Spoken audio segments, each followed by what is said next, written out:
Bonjour à tous, je m'appelle Nicolas Bruder, je suis anesthésiste réanimateur à Marseille et je vais parler aujourd'hui de l'hypotension artérielle. Alors l'hypotension artérielle au bloc opératoire, c'est évidemment un des sujets fondamentaux de l'anesthésie.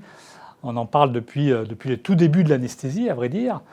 Mais c'est toujours une question qui se pose et qui se pose parce qu'en fait, la question n'est pas est-ce que l'hypotension est délétère? Bien entendu, la réponse est oui. Mais finalement, quel niveau d'hypotension sont délétères, quel retentissement sur les différents organes, et donc quand est-ce qu'il faut traiter et comment il faut traiter. Alors, c'est Emmanuel Futtier qui dira comment il faut traiter. Moi, je vais essayer de voir le retentissement sur les organes et le niveau de pression artérielle auquel il faut traiter.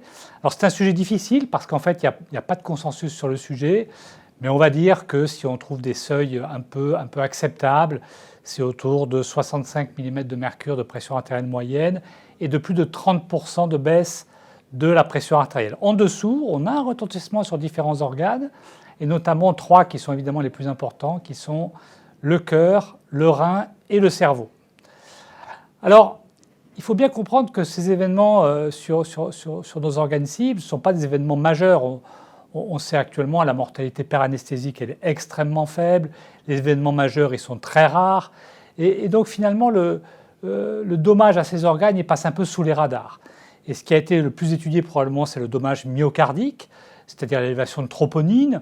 Ça, si on n'y fait pas attention, si on ne le mesure pas, on ne le voit pas. Pourtant, on sait que c'est associé à une augmentation de la morbidité cardiaque à moyen et à long terme, une augmentation de la mortalité jusqu'à 2 ans après l'anesthésie. Donc ce qu'on va faire en péropératoire, ça va avoir un retentissement important à long terme, mais qu'on ne va pas forcément voir de manière importante. Donc il faut avoir des convictions et respecter ces convictions. Pour le cerveau, c'est un peu plus compliqué encore. On sait qu'il y a un risque d'accident vasculaire cérébral, mais là aussi qu'il y a un événement très rare. Et puis un événement beaucoup plus fréquent et important, qui sont les dysfonctions cognitives post-opératoires, ce qui est lié un peu à la réserve neuronale. Et on sait que l'hypotension péropératoire, ça peut avoir un effet sur cette réserve neuronale, ça peut favoriser en particulier chez les sujets âgés ces dysfonctions cognitives, et donc c'est quelque chose qu'il faut prévenir. Et bien, si vous voulez en savoir plus, il faut bien sûr assister à la conférence. Je vous remercie et à bientôt.